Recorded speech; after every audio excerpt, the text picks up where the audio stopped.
drew my bull tag in Pennsylvania, first reaction was it's a prank call. After I realized this is the real deal, the excitement is like hitting the lottery for $1 million. And then I was so pumped up, the first thing I did was call my family and let them know that, you know, I had gotten pulling for a tag. You're overwhelmed with, what do I need? And the first thing came to mind is, I need to get a guide. I don't live in the area, I don't know where they're at, but I realize how big they are, and this ain't dragging a white-tailed deer out of the woods. Then I went and looked up Hicks Run Outfitters, figured that was going to be the guide service that I would call. To my surprise, he literally called me. I elected to go with the 1874 Sharps rifle. Had to explain to my guide service that being close is going to be paramount. I mean, as far as to get a crack and be successful at this, I need to be as close as possible. You remember something about every hunter, and for Fred, I'm going to remember his outstanding shooting ability.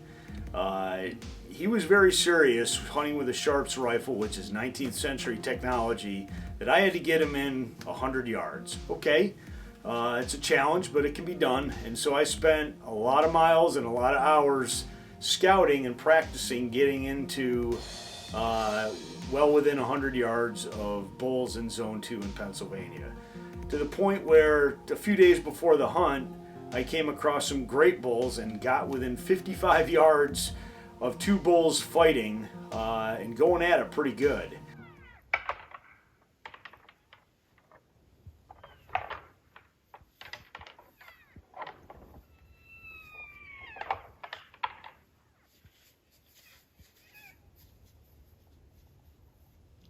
As it turns out, the larger bull, who was the victor in the fight, turned out to be the bull he took several days later in the conclusion of his hunt. But when Fred came and sighted in, bullseye at 50, bullseye at 100, 10-inch steel plate at 200, 10-inch steel plate at 250 yards. I told him to stop wasting ammo, we're done here.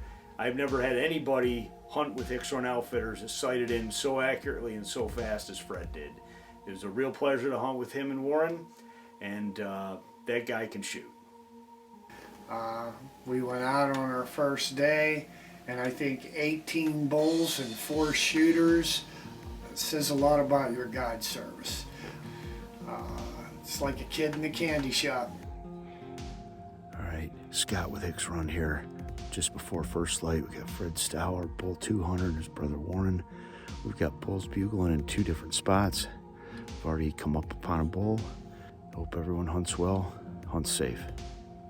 You're sitting there and you're looking things over and you're like, oh yes. And then you see the next one and it's bigger oh yes. And then you see another one and it's an oh yes.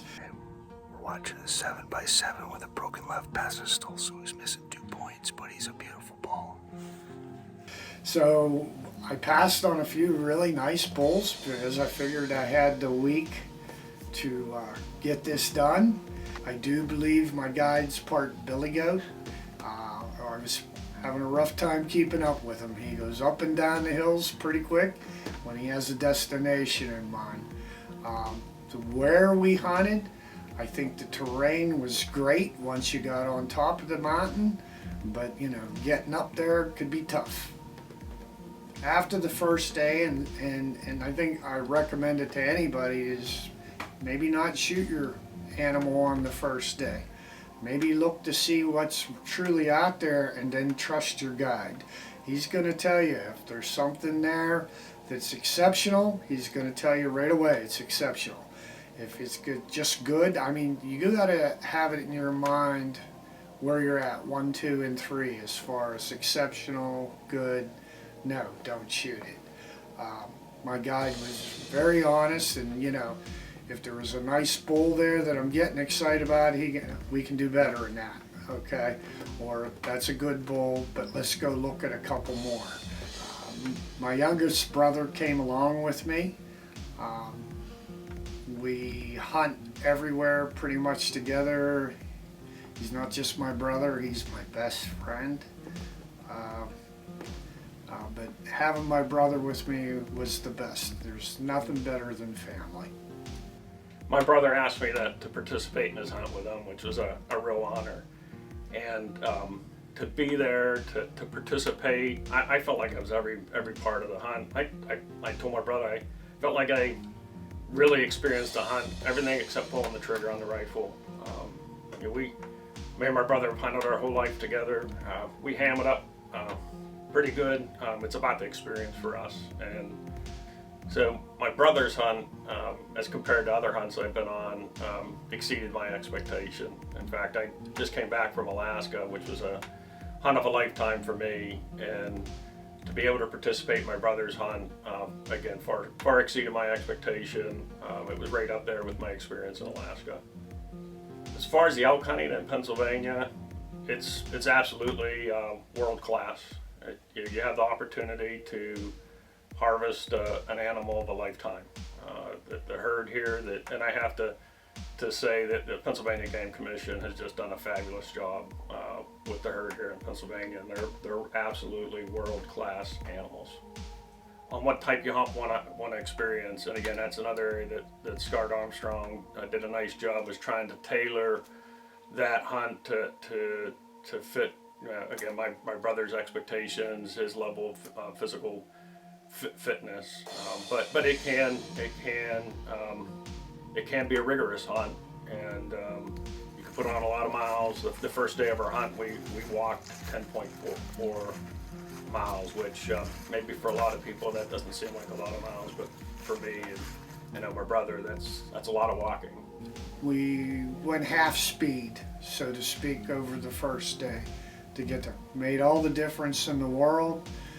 Got up on top of the mountain and felt great. I was coached by my younger brother to don't drag my feet, get ready. You can't be dragging your feet. You gotta be ready to shoot. So as soon as we saw the 3 bulls, I ran up, got set up, and as soon as I got set up, after that I took the moment to glass them over, and knew that the one bull was one of the bulls that we had chosen, that if we bumped into him again, we were going to take him. My guide was coming up behind me. I asked him, what's the distance? And the big joke is 174.6. I lined up I have a Sharps rifle with a peep sight. I put the front post about 6-7 inches higher than I want to hit, because at the distance I knew the bullet would drop.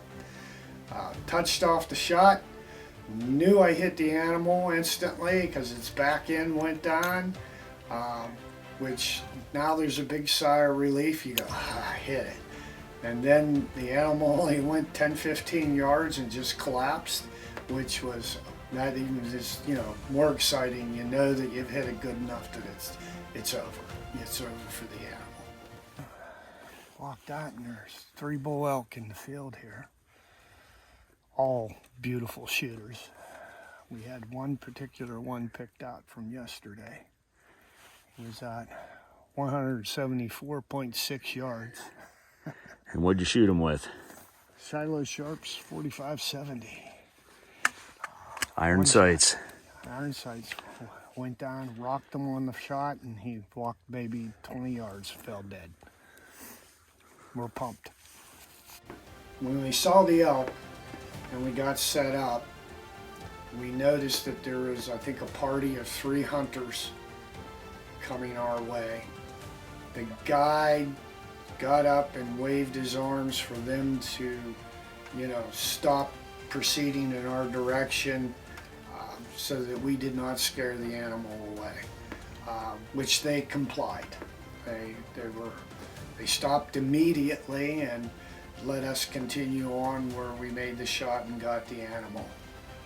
They came over. They were as pumped up as if somebody had shot it in their own group.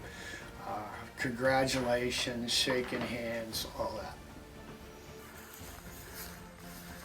right, 2022 regular season, Zone 2. Fred Stough with his awesome bull. We're coming up on him for the first time, but we saw him yesterday as well as 15 others.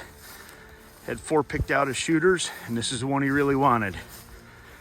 Glad he got it done. 175 yards, iron sights with a Sharps 4570.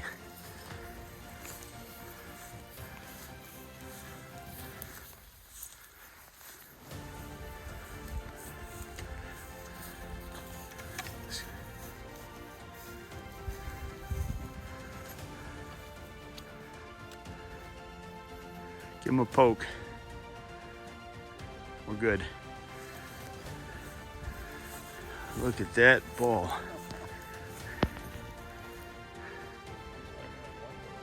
Yeah. After elk's done and dead, and you see the size of these animals, the first thing you say is, how are they going to get it out of the woods? And they have a horse that they bring in. It's some breed of a workhorse. I believe it's a Percheron, but it's a big black workhorse, and the guy has the reins and walks alongside it. That probably listens better than some of my kids did when they were younger. When he talked to that horse, it did exactly what he wanted it to do. Oh, wow. I gotta go pick her up. My God. Whoa.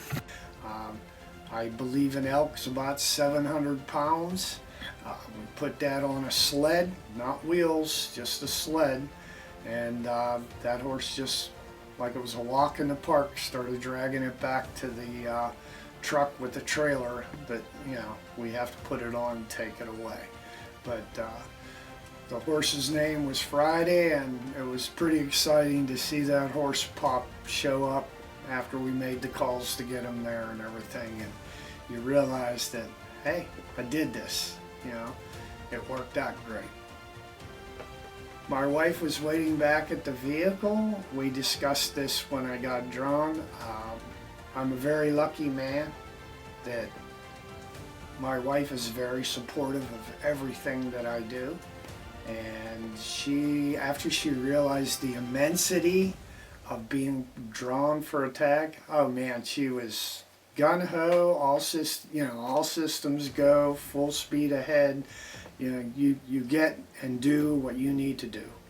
And it meant the world to come down that road and see her waiting there to give me a hug and tell me congratulations.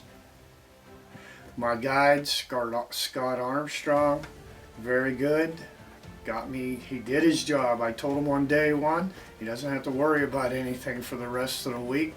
18 bulls and 4 shooters. I said, if your guide puts that in front of you on day one, he's done. He's done his job. But not Scott. He was ready to go and burn up the ground the next day, and let's do it again. And it's very impressive, very nice. Meals were good. Lodging was nice. We stayed in a house in town. It's a rental, and it's very cozy and it's very comfortable. And it was actually nice to get away from the group a little bit and have that little privacy away. But it was neat. It was a very good experience. Get yourself the best guide service that you can, like I did, and you know, and you'll be okay. You'll be happy. I mean, this was a trip of a lifetime. I am 100% satisfied with every aspect of it. It's a great experience, and the only bummer is I got to wait 5 more years to put my name in. Experience everything but pulling the trigger, and again, once in a lifetime experience for me, and completely honored that my brother asked me to participate.